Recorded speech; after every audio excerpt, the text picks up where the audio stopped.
Serviam, atau yang berarti saya akan melayani, adalah sebuah prinsip yang tercermin dalam pengabdian Profesor Maria Farida Indrati selama hampir 16 tahun sebagai Hakim Konstitusi. Sekaligus menjadi perempuan pertama yang menduduki jabatan tersebut di Mahkamah Konstitusi.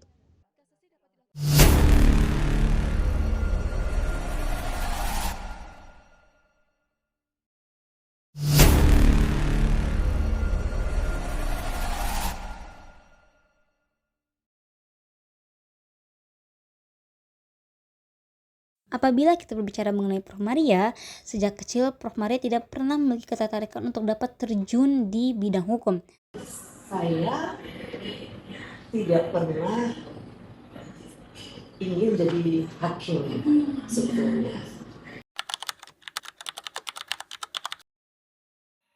Sejak kecil, Prof. Maria menempuh pendidikan di sekolah musik dan memiliki ketertarikan besar di bidang tersebut. Namun, seiring berjalannya waktu, beliau mulai menemukan ketertarikannya terhadap dunia hukum. Keinginan untuk memahami keadilan, hak, dan juga peraturan membuat Prof. Maria akhirnya memutuskan untuk melanjutkan pendidikannya di Fakultas Hukum Universitas Indonesia. Keputusan tersebut menjadi awal mula perjalanan panjang yang membawa beliau menuju ke dunia hukum yang profesional. Selama menjalani masa perkuliahan di Fakultas Hukum Universitas Indonesia, Prof. Maria aktif mengikuti berbagai kegiatan akademik maupun organisasi. Mulai 1976, ia menjadi dosen hukum administrasi negara di FHUI bersama Profesor Hamid At-Tamimi. Selain menempuh pendidikan formal, Prof. Maria menempuh pendidikan non-formal guna membekali pengetahuan peraturan perundang-undangan, yakni pendidikan teknik perundang-undangan di Leiden University Belanda, pendidikan proses pembentukan peraturan perundang-undangan di Vrije Universiteit Amsterdam, dan pendidikan legislatif drafting di Boston University, Amerika Serikat. Selama menjadi Hakim Konstitusi, Prof. Maria kerap kali menyampaikan dissenting opinion. Yang paling menarik pada perkara permohonan uji formil Undang-Undang MD 3 tahun 2014 dengan pemohon PDIP. Latar belakang sebagai akademisi ilmu perundang-undangan mendukung Prof. Maria dalam memutus uji formil yaitu Undang-Undang MD 3 yang dibentuk setelah pemilu diselenggarakan, sehingga berpengaruh pada sistem pemilihan ketua DPR yang menyebabkan PDIP sebagai pemenang Pilpres merasa dirugikan, sehingga menilai penyusunan Undang-Undang MD 3 adalah inkonstitusional dan syarat kepentingan politik. 7 hakim lainnya menolak permohonan dengan mengatakan PDIP tidak memiliki legal standing karena terlibat dalam pembahasan.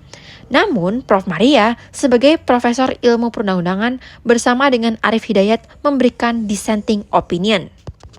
Pembentukan Undang-Undang 17 2014 berdampak terjadinya kerugian konstitusional dari anggota dan atau lembaga-lembaga yang eksistensinya diatur dalam Undang-Undang Dasar 1945, khususnya dalam pembentukan dan pemilihan pimpinan lembaga dan alat kelengkapan dalam MPR, DPR, dan DPD. Melalui wawancara dengan Profesor Maria, kami menggali informasi lebih lanjut terkait bagaimana proses memutus perkara di MK.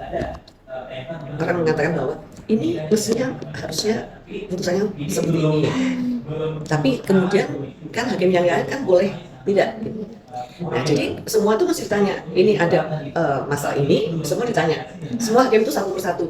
Biasanya satu persatu itu dari hakim yang paling muda, gitu ya. Nanti pada suatu saat hakim yang paling tua, gitu. Nah, tapi kalau sudah seperti itu, kemudian akan ditanya kira-kira ada yang setuju atau enggak, gitu. Jadi kalau ada yang setuju, baru diputuskan itu. Kalau kemudian ada hakim yang tidak menyetujui beberapa itu, maka kita nggak boleh di situ. Jadi kita harus keluar dan kita harus membuat sendiri. Itu intinya seperti itu. Dalam menjalankan karirnya sebagai Hakim MK, Prof. Maria pernah diperiksa oleh KPK terkait dengan pemeriksaan kasus suap yang melibatkan Hakim Akhil Mukhtar yang satu panel dengan Prof. Maria terkait sengketa Pilkada Lebak. Kesaksiannya menyatakan bahwa selama menjalani pemeriksaan perkara sengketa Pilkada Lebak, dirinya tidak pernah disetir oleh Akhil Mukhtar termasuk dalam menjatuhkan putusan. Selain itu, Hakim Maria Farida juga tidak termasuk menerima suap. Pemeriksaan yang berlangsung selama 4 jam bersama dengan KPK membuktikan bahwa Hakim Maria Farida bersih dari campur tangan terjadinya suap dari pihak yang berperkara. Konstitusi saya bantu, saya nggak bisa, saya nggak mau begitu, karena saya berpikir saya itu selama ini kalau saya punya pendirian, saya nggak mau pendiriannya berbeda gitu. Padahal kalau saya melihat pada orang-orang yang di pengadilan, kadang-kadang ada 3 hakim, kemudian 2 hakimnya bicara ini, yang satu bicara yang lain gitu. Jadi saya tidak mau. Etika dan tanggung jawab profesi menjadi prinsip yang senantiasa dijaga oleh Profesor Maria selama ia mengemban amanah sebagai Hakim Konstitusi, yang tercermin dari keberaniannya yang menyampaikan dissenting opinion berdasarkan keyakinan hukum, sekalipun berbeda dengan mayoritas hakim, serta integritasnya yang tetap terjaga ketika diperiksa dalam kasus suap dan dinyatakan tidak terlibat. Baginya, semua itu adalah wujud dari satu nilai yang ia pegang teguh, yakni serviam, mengabdi pada hukum, keadilan, dan kepercayaan masyarakat.